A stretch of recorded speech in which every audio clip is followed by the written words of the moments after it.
Hello mga ante.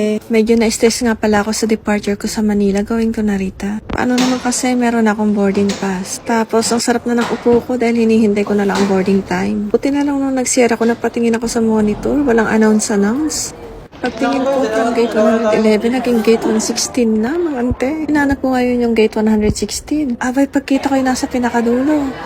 Pagdating ko doon na hindi pa pala doon. Kailangan ko pa sumakay ng elevator pababa ng isang floor. Ang hirap kasi pagpaiba-iba yung boarding gate. At ito pa, alas 9 ako dumating sa airport kasi alas 12 ang flight ko. Pila ko pa lang doon sa check-in baggage. Sinabot ako ng 2 oras mga ante. Medyo kinakabahan na ako. Mga 1 hour and 40 minutes, hindi pa ako nakakarating sa counter sa haba ng pila at sa dami ng tao at sa bagal ng mga nag-check-in na staff. Tapos maya-maya, ayun na nga, nagtawag na ng last call going to Narita. Karinig ko talaga yung takbo-takbo ako mga ante. Buti na lang talaga nakaabot ako.